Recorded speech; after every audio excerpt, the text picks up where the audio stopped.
All right, we'll go ahead and get started. First and foremost, thank you for attending our webinar today. My name is Matt Firestone. I'm president of Firestone Consulting Group, and this is another webinar in our monthly webinar series.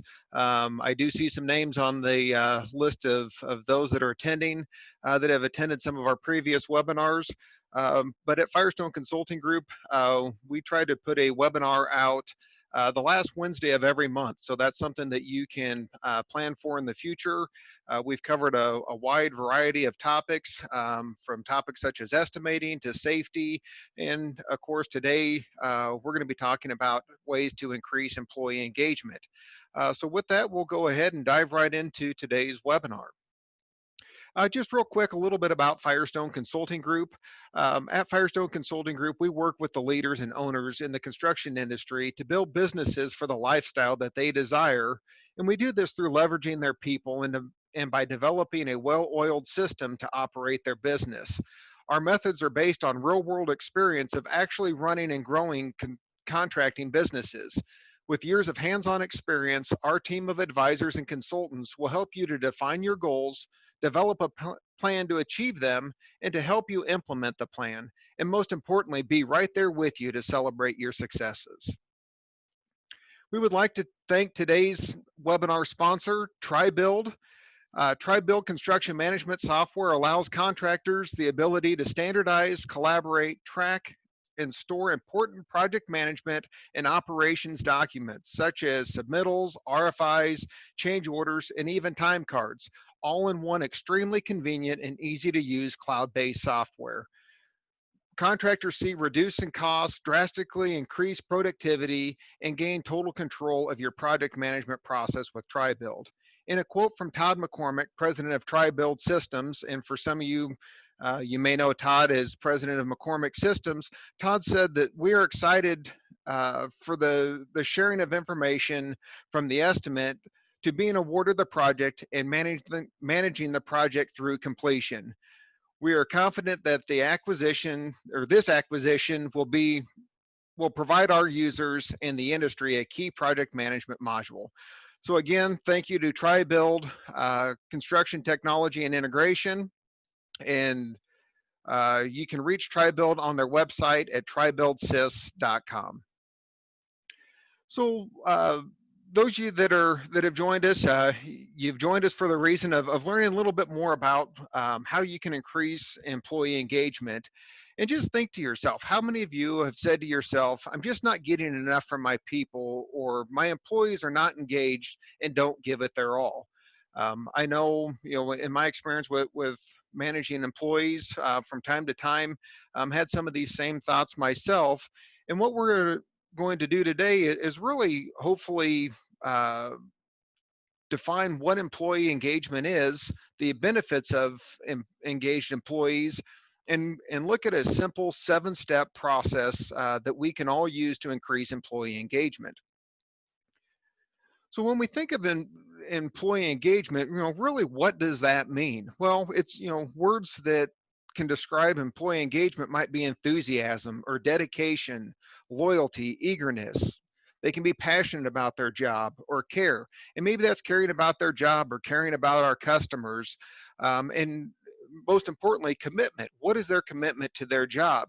I encourage you to use the Q&A feature, the chat feature of Zoom, and what are some of the other words that you might use to describe what employee engagement means to you and to your company?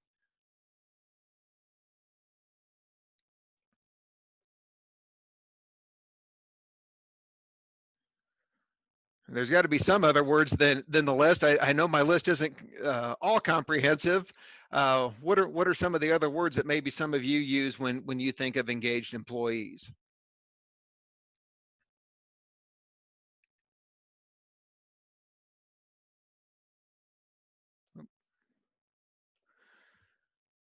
All right, focus. Yeah, there's a great one there. Thanks, Cody. We'll keep moving on. We talked about what does it mean to have engaged employees, and what are those words that describe that. But as managers, leaders, business owners, we want to know what are the benefits that we receive from having these engaged employees. And some of the things, again, my list isn't to be all inclusive, and everything that we'll see that there's potentially other things that are benefits to your company. But some of the things that come to mind are less absenteeism, lower turnover, increased customer satisfaction, a more productive workforce, higher profits for the company, less accidents. We have a safer workforce, better performance, more accountable. We have people that want to go that extra mile. And most importantly, that we start having people with a team player mentality. Again, feel free to use the Q&A or the chat feature of Zoom. And what are some of the other benefits that you've seen with your employees or your workforce that have been valuable to you with having engaged employees?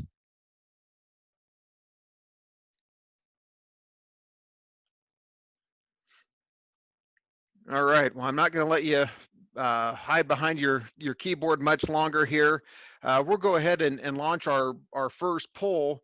And with the poll, you can see here, the first question I have is on a scale of 1 to 10, with 10 being fully engaged, how engaged would you say your current employees are? And then the second question on the poll is, if we looked at just your office staff, does that scale change? And then again, looking at the field staff, how would you rate the engagement of your field staff? Go ahead and let everybody contribute to that there.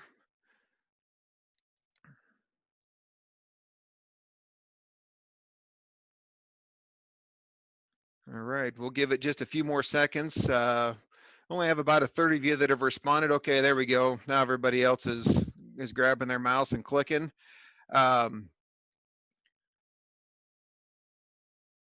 well, definitely a little bit wider range than what I thought. I'll give it about 2 more seconds here, and we'll go ahead and end the poll. And I'll put those results up on the screen there. So as you can see, and you might have to scroll up or down, but the majority of you say right in that 6 to 7 range. So looks like there is some room for improvement, but have a fair amount of our employees that are engaged. When we look at just the office staff, we see that shift a little bit more to the higher end, with 8 being the largest segment of the group, but have some that are even approaching 9 and 10, with the lowest 5. But then when we look at our field staff, we see the widest range that we have there, and even the bulk of it is right there in kind of the middle of our scale. Um, so that definitely reassures me that uh, this webinar is well needed, and hopefully we'll be able to provide you with some tools to help guide you through that process of improving that engagement, especially with the field people.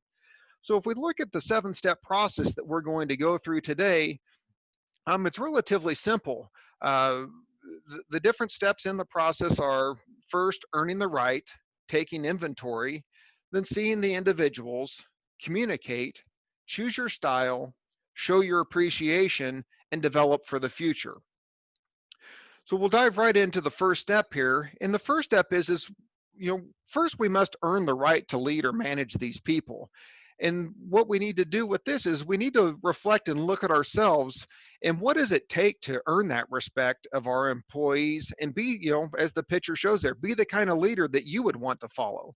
So some of the things that we would look at, or the questions that we might ask ourselves, is, how competent and credible are we in our role? How well do we express, integrity and character? How well do we demonstrate our commitment to our company, and more importantly, to our employees? How approachable are we? How well do we help our employees succeed? And how well do we model the behaviors, values, and attitudes that we want to see in our employees? So again, before we can just come in and start ruling the roost or taking charge, we have to reflect back and look at ourselves and really determine, are we doing what we need to show up as that manager, or more importantly, show up as that leader and be the individual that our employees would want to follow? So real quick, we have another poll here.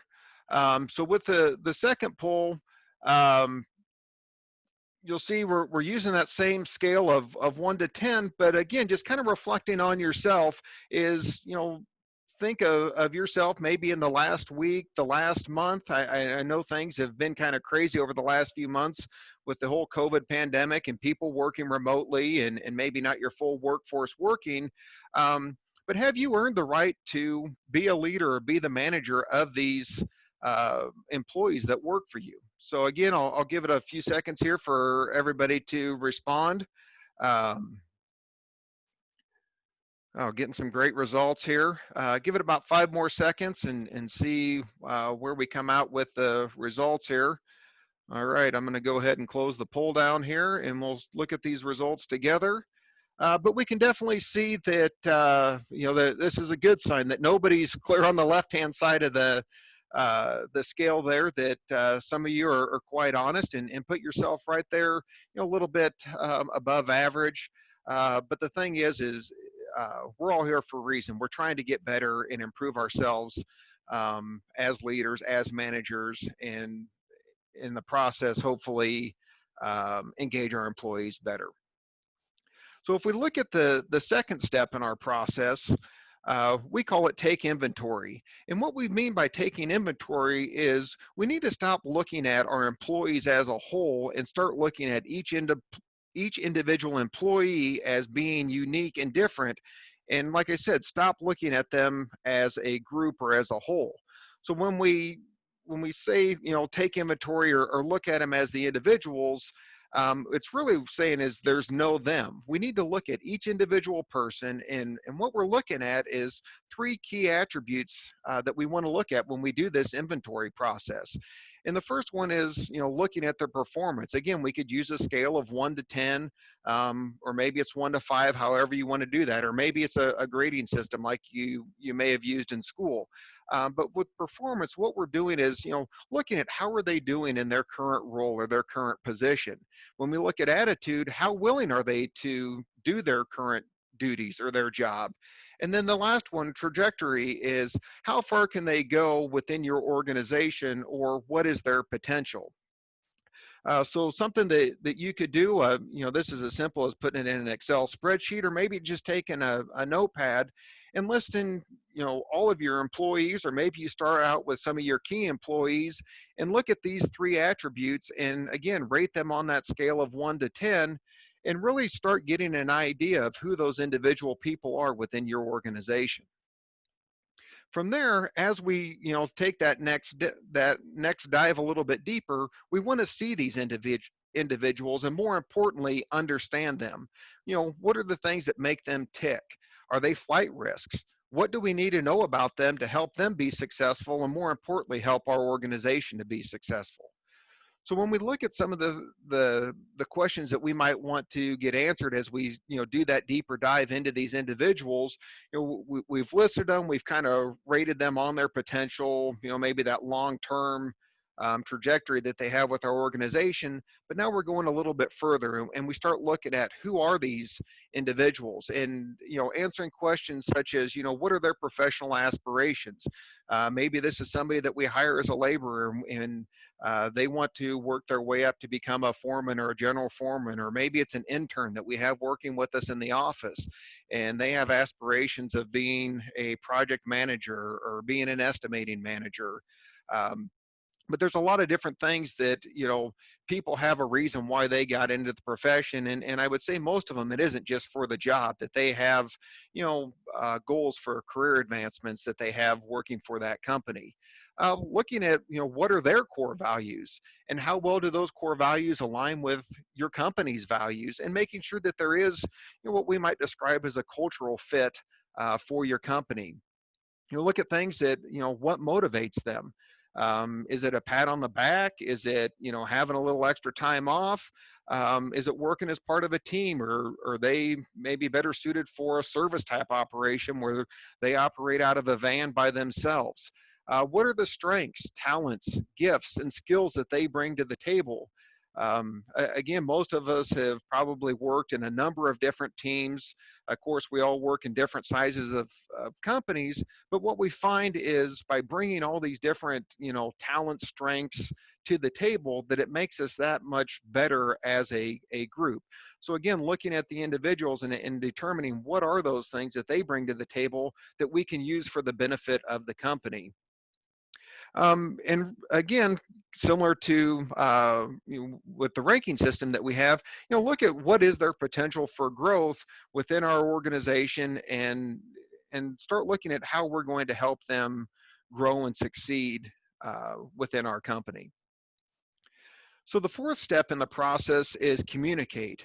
And again, we can use communicate in a lot of different aspects of our business. We even talked about this in some of our previous webinars with, managing estimators and going through our bid review process. But in this context, when we say communicate, we want to make sure that we are effectively communicating, what are the clear expectations that we have for our employees. What do we expect their performance to be, and how are we measuring that? How do they know that we see that they're doing what they're supposed to be doing, and that they're progressing with, maybe it's their training, or it's aligned with some of their career aspirations. When we look at communicating our expectations, um, you know what we want to make sure that we're communicating is, what is it that we explicitly expect from our employees. Not just here's the to-do list, but it's giving them the tasks that they need to do, but also conveying to what level of completeness, maybe to the craftsmanship of how we expect them to do that. What level of detail, maybe in estimating, how do we want them to handle that customer service? Do we expect them to go to these project meetings, or is there a certain way that we expect them to handle themselves when they are at these meetings? How are they doing in meeting these expectations? Not in the meetings, but how well are they doing in meeting these expectations that you have set out for them? What are the things that you would like them to do differently? Maybe better, maybe less of something. And then what are some of the possibilities if the improvements are made? So again, clearly defining and communicating to them what it is that you want them to do differently, but then also sharing with them what are those potential outcomes and possibilities if they do make these improvements.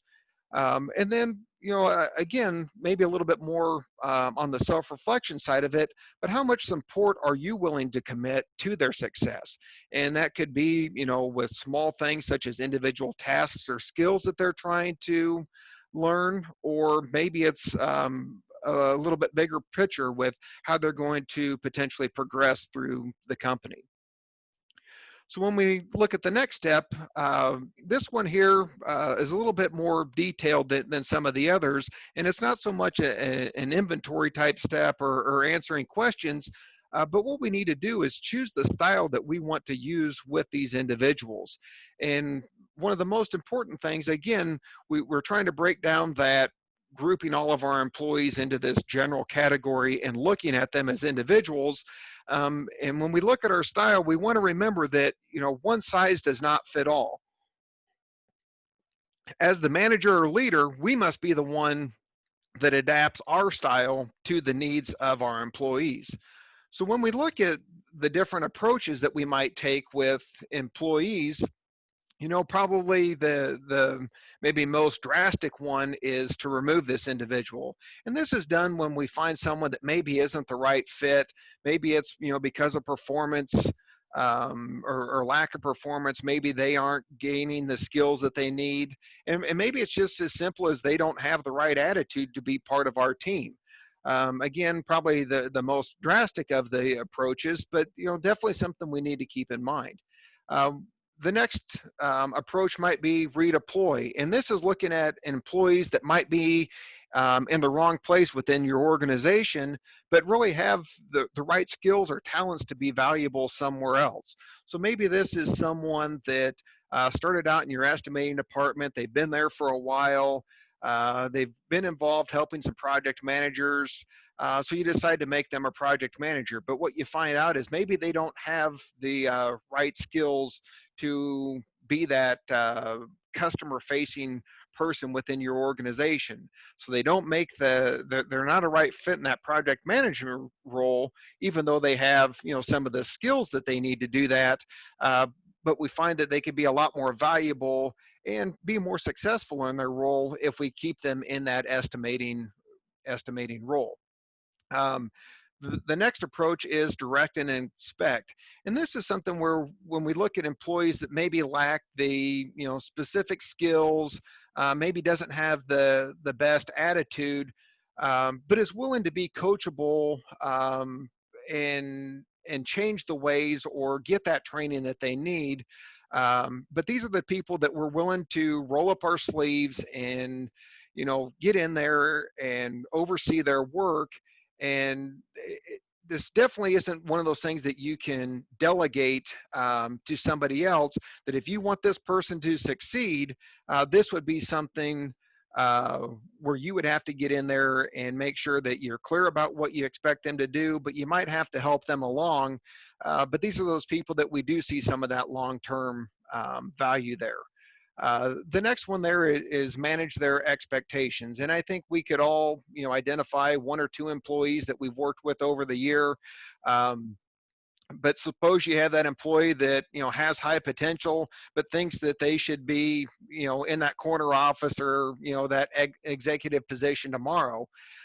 Here, these are those employees where you want to encourage him or her, but also give them a clear path to the next steps and what it's going to take to get that promotion.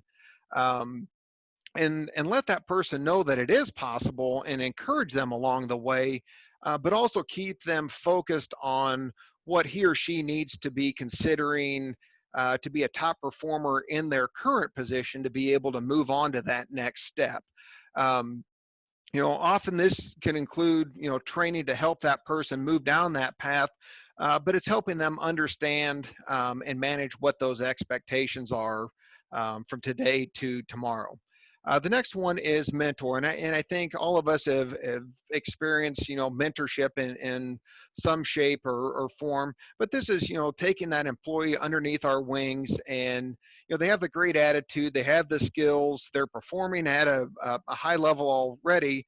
But we want to start mentoring them and show them how they can move to the next level, and really start developing them to be more leaders within our organization. The next one there is get them back on track. And sometimes this is for, maybe our otherwise talented and solid employees who lose their enthusiasm. Maybe it's something that happened at work or happened at home that causes their performance to slip. Or maybe this was a person that was passed up, time and time again for a raise or for promotion. Or maybe it's just as simple as they're getting bored in their current role. Maybe this is someone that's having a personal issue, but here, the best approach to take with this person is to ask questions, involve them, and ask what you can do to help them become more recommitted or re-engaged in the company. And then the last one there is monitor and keep engaged. And this is for employees who are where they should be, but who aren't ready to be mentored and groomed for that next level. And our best strategy, is really to just kind of monitor them and keep challenging them and give them, challenging assignments, but check in from time to time and give them the support as needed. Show that you're interested in their, long-term contribution to the company. But we want to make sure that we are watching for, signs of boredom, frustration, and burnout, similar to what we described in getting them back on track. But we want to make sure that we are keeping them engaged, but they just aren't quite ready yet for that next step. Just real quick here, I'm seeing some comments come in and a few questions, so I want to try to respond to those as we go so we don't lose the context here. So one of the questions here is, do you suggest to hire outside of the company for a position or within the company and promote/move? Bob, I think, there isn't a definite right or wrong answer with that. I think part of that is really looking at what is the goal that the organization or the company has with filling that new role. There definitely are benefits of promoting and moving people up from within, where we maintain some of that culture. It rewards people for their hard work. But sometimes, the right decision is to hire somebody from outside the company, bring in some fresh ideas. Maybe there becomes too much of this clone mentality where everybody thinks and operates in the same way. But by bringing in, maybe what we would describe as fresh blood, we can get some new ideas. Or maybe in the case of a smaller organization, they've kind of reached the ceiling or the capacity of the current leadership's ability. So they need to bring in somebody else that has some experience to help take them to that next level. So hopefully that answered the question that you asked there. I guess you can give me a thumbs up or some type of response in the chat, but hopefully that answered the question that you had. Looking at some of the other ones here, Jim made a comment here. Is we're talking a lot about engaging our employees and trying to get more of those, but we would be doing ourselves a disservice if we didn't make sure that we were addressing and at least being aware of the non-contributors and the non-productive or disruptive workers. And again, I think that's where, as we do this inventory, we answer some of these questions, we can identify some of those people that, unfortunately, maybe the best approach is removing them from our organization. I've described these types of individuals as I've worked with other contractors is, kind of being that cancer that they start out as maybe being disengaged themselves, but they become an influencer with other co-workers, and maybe even some of our customers, and then they just kind of start to grow and mutate a little bit, and then they start getting other people that have some of those same thoughts and ideas, and can really drive down a whole company or maybe just a team within an organization. Or I'm sure, those of you that have direct connection with the field, we've even seen this on some of our crews in the field. So yes, Jim, thank you for that point there. I appreciate that. So as we move on to the next step in the process here, is we need to show our appreciation for our employees.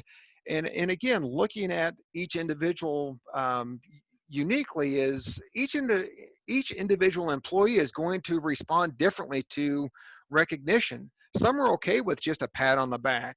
Other want some type of a monetary incentive, or hey, thanks for doing a good job. Here's $100, Lowe's gift card. Some people like their, praise and their appreciation in public, and others would rather receive that in private. So what we can do to, show our appreciation for their efforts is, again, looking at each individual and seeing, what are those things that motivates them? What, again, back to, the previous steps, what are the things that make them tick?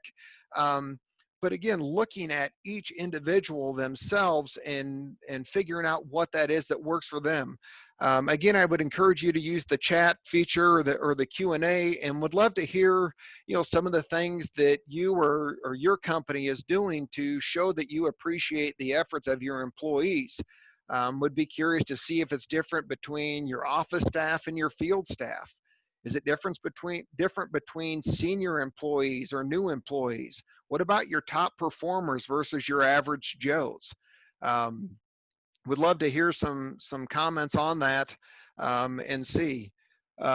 Stephen said, at Christmas, we give all staff a Lowe's gift card and a gift card to our local grocery. Great idea. With a contractor that we're currently working with, we just have gone through this same process here of how they can better engage their employees. And what he found is when he goes out to the job sites, making sure that he's going out there and thanking not only the foreman that he has the direct, contact with, but he's going out there and talking to the other electricians and even the apprentices, letting them know that they're appreciated on the job. And I think that's, one of the things that we need to keep in mind right now. I know, things are a little crazy and hectic with the whole COVID pandemic.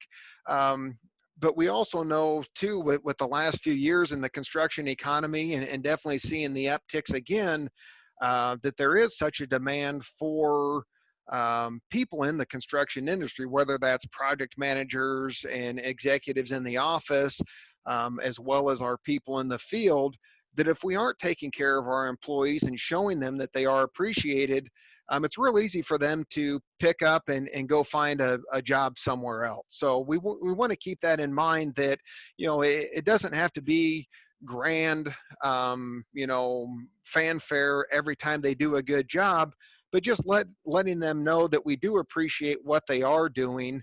The one thing that I have seen with some managers is their mentality is, hey, they're just doing their job. Why should I tell them they're doing a good job? Well, people, like having being told that they are appreciated, that you notice. And I think that's probably more what it is that the boss or the manager notices that they are contributing to the success of the organization. Continuing on with the steps, if we look at the last step in our process, what we're looking at here is developing for the future. And again, a lot of people think that maybe this is just for that middle manager, or someone in the middle of the organization, but really, even the owners, the CEOs, presidents of the company that may already be at the top, having this same mentality is beneficial to them as well. Because what we're looking at doing is, how can we, train, groom, mentor our replacement to allow us to maybe move up the ladder, as is shown in the image here. I've always been told that the easiest way to move up is to, find and train your own replacement. But even if we are at the top of the organization, by developing and mentoring these people, what we will find is that it frees us up, more so with our time, than allowing us to necessarily move up another rung on the ladder, but it frees up some of our time and allows us to focus on some of those higher value tasks that we can, contribute to the organization, or allow us to spend a little bit more time on strategy and thinking about the next steps and how the company's going to grow. But what we want to look at, most importantly, is what is the approach that we can take that's mutually benefits everyone. How is this going to help you as the manager or as the leader? How is this going to help your employee? And of course, the most important is, how is this going to help our company? And when we look at this plan that we're trying to develop, again, we want to look at it for each of our employees. Not everybody has that potential to be the boss or the next senior project manager, but through this process we've identified those people that have the skills, they have the potential. But what we need to do is develop that plan of how we're going to help those people along. And some of those, like we talked about, their best contribution for the company is in the current role that they have. So what we need to do is just make sure that we are doing everything we can to ensure that they are staying engaged. And it might be little check-ins from time to time, and it's showing them that we do appreciate their contributions to the company.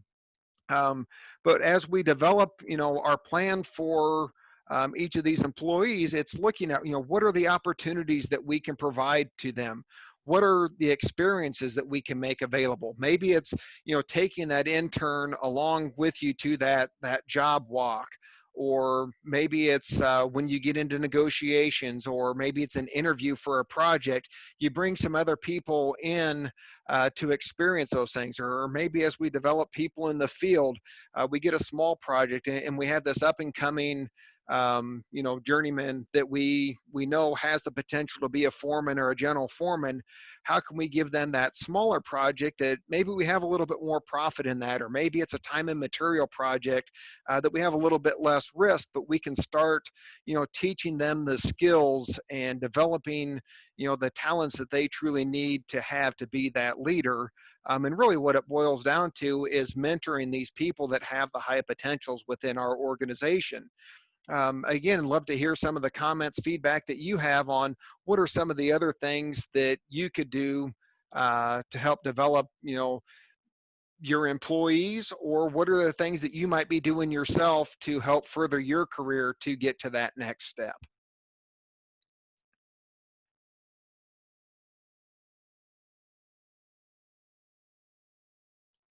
All right. While I'm waiting for some of those to come in, just a real quick recap here of what those 7 steps are to increase employee engagement is: first, we have to earn that right to lead and manage these individuals. And that was that, reflecting back on ourselves, how committed are we to our employees and to their success? How are we showing up as that manager, that leader? And how are we, I guess, looking at it from the standpoint of the employees, are we someone that we would want to follow ourselves?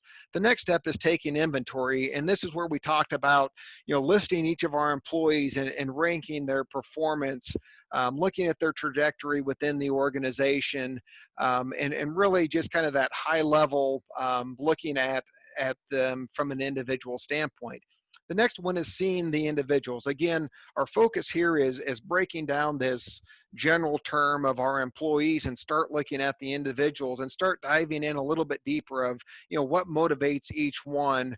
um, what are the things that makes them tick? What are their aspirations, um, career wise within our own organization? What is it that they want to accomplish? The fourth one there is communicate, and that's where we talked about being clear about what our expectations are for our employees and how are we providing feedback to them that they are doing a good job, or that we would like to see them improve in different areas. When we looked at our style, for step 5, that was looking at, what is our approach? Is it someone where they are, genuinely disengaged from the company and it would be better for everybody if we remove them?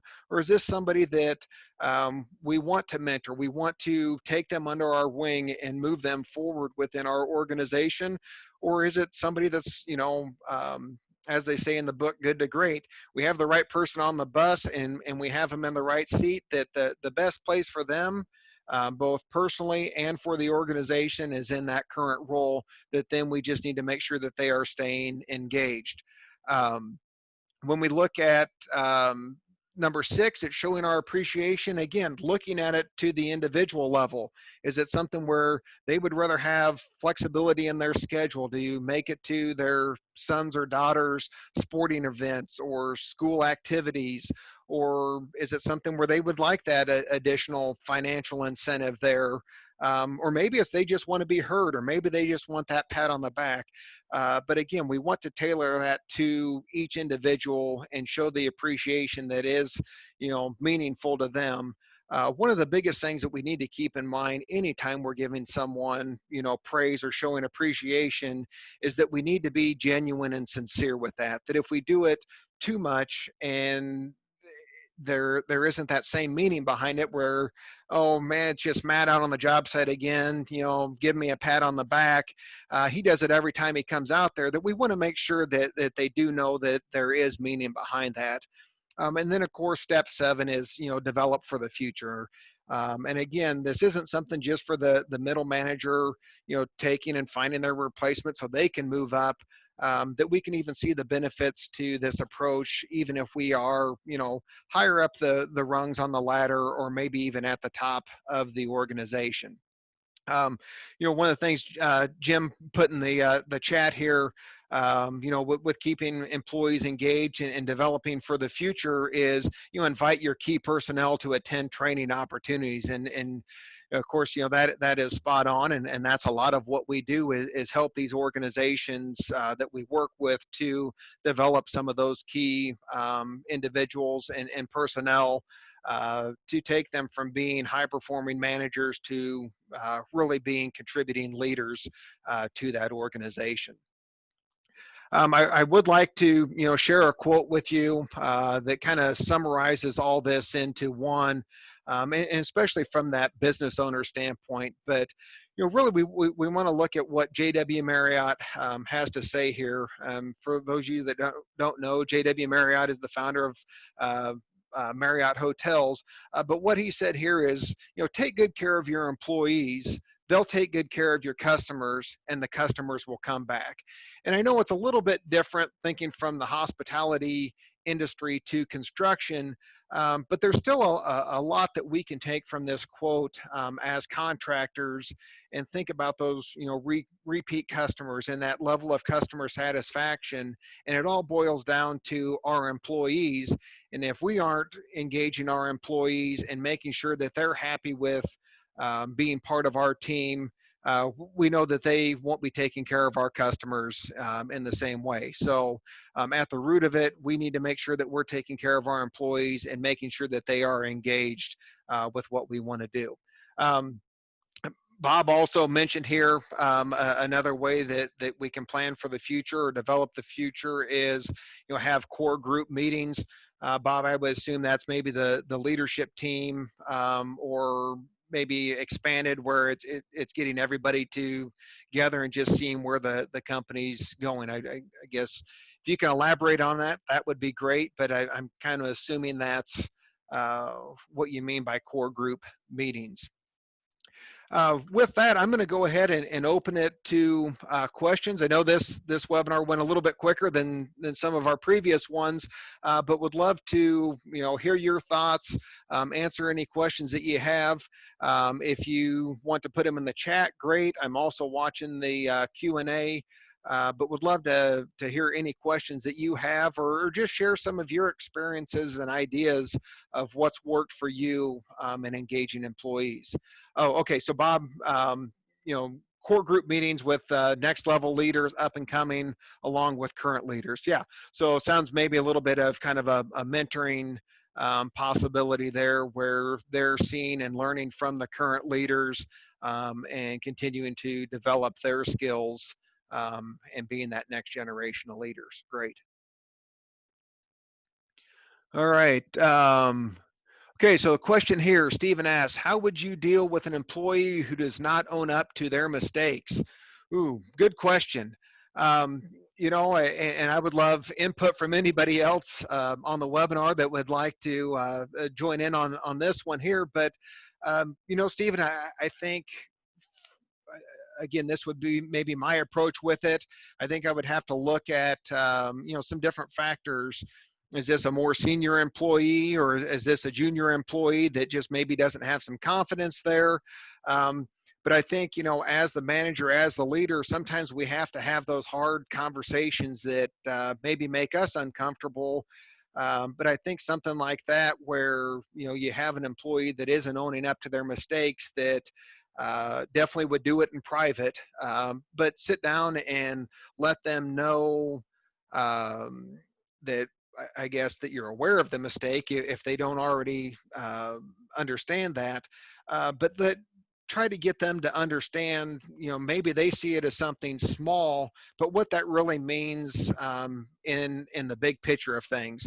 I've used the analogy in some other training where we see it a lot with field people, where they have a little fender bender in their truck, and it may only be $1,000 worth of damage to that vehicle. So not a large chunk of money, but it definitely does cost something. But then if you take it back a step from there and say, hey, that $1,000, I get it. You don't think that's a large amount to pay.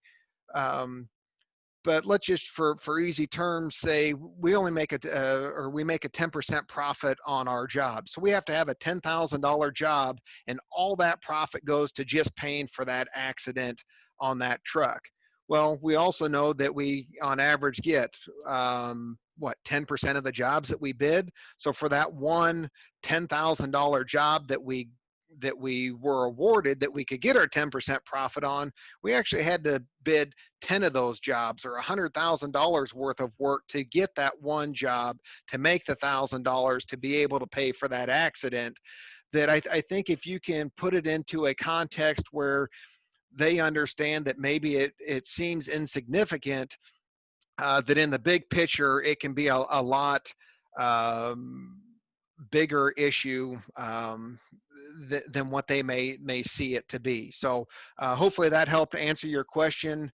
If not, go ahead and reply back. Barry asked the question, are we able to get a copy of the presentation slides after? Yes, Barry, you will receive an email from me within the next day or two. Every one of these webinars we do record, we put them out there on our YouTube channel. So if you've missed any of the previous ones, you can view those there. But it takes a day or so for it to get converted and uploaded to YouTube, and then we'll send out an email with a link to the video as well as a PDF download of the slides of today's presentation. So yes, you will get a copy of the slides.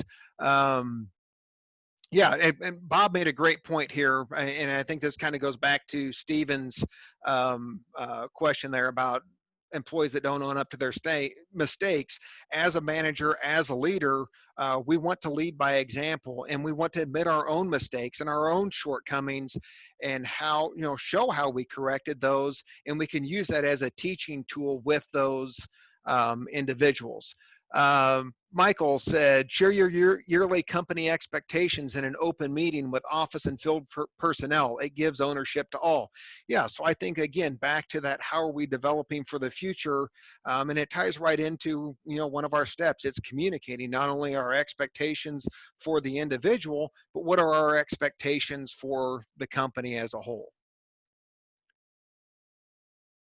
All right, Chris asked a question. How do you deal with an employee that feels they are above others and their responsibilities? Okay, that's a great one. And again, I would encourage anybody else to chime in here. Chris, I can think back to an individual that I'd managed in the past that kind of had this mentality, and I think really where the eye-opening conversation was is when I sat down with this individual and we talked about how much more valuable they are as part of the team, that if they took a step back, would they really be as valuable, and maybe in some cases have that same ego if they were an individual, or is a lot of their success and their the value that they provide to the organization as a result of some of these other supporting factors within the company. And I think what I like to use a lot of times is sports analogies, and it's looking at, maybe we look at a football team, and I know there's some great athletes at every one of the positions out there, but there's no one athlete in the NFL that can go out there on that field by himself and score a touchdown. We need our offensive line to block for us and do that role. We need, the quarterback, the running back, the receivers to move the ball down the field. But our success is because of the team, not because of any of those individuals. And we've seen it, when we look at some of these professional athletes, that they think they are above everybody else, that they should be paid more. But then we see when they go to another team because they think they can get a better contract, that they don't have those same successes, because what made them successful was being part of that team, not themselves as that individual. So hopefully you could take something from my ramblings there that might help you in dealing with that employee. Again, if anybody else has something to add to that, would love to add that to the conversation as well. I'm not seeing any other questions that have popped up. Would welcome those. Happy to answer some additional questions. But while you're thinking of those questions, I would like to say thank you again to TryBuild for their support of our webinar today. Again, you can reach TryBuild at trybuildsys.com. And if you would like to reach out to us, we would love to chat with you and help you come up with your own game plan of how you can better engage your employees. You can visit our website, firestonecg.com, or call us at 402-817-1420. Looks like a few people are typing here, so I might have a couple of questions. So if you hold tight, I think we might have a few more questions coming in. Otherwise, well, here we go. My organization, okay, just Barry asked, my organization has 5 different divisions all running independently. Part of my charge is to work on developing a better overall culture and team environment. Due to the autonomy of each division, this task has been difficult as each division VP has opinions. I am the only one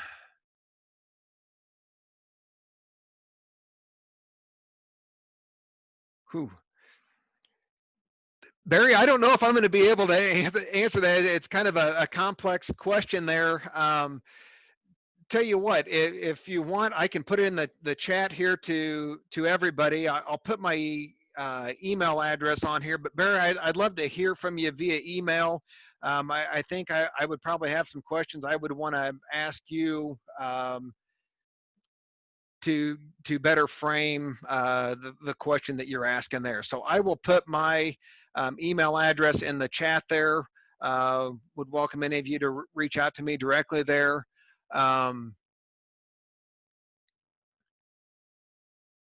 Yeah, Jim made a great point here in the chat, and I think some of you can see that there is, we want to make sure that that that we don't make any knee-jerk reactions, especially with these difficult employees that, like you said, there are sometimes there's legal ramifications, but I think, just like we saw when we were looking at some of the different styles, sometimes we don't always know everything that is happening in that employee's life, and it might be one of those things where we just need to sit down, and it comes down to number 6 here on our best approach is get them back on track and really figure out what is the root cause of their disengagement, and why they are maybe doing or not doing what they're supposed to. So I would say a great point there that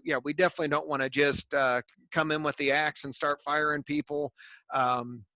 That sometimes we want to have that conversation and make sure that we aren't making a knee-jerk reaction.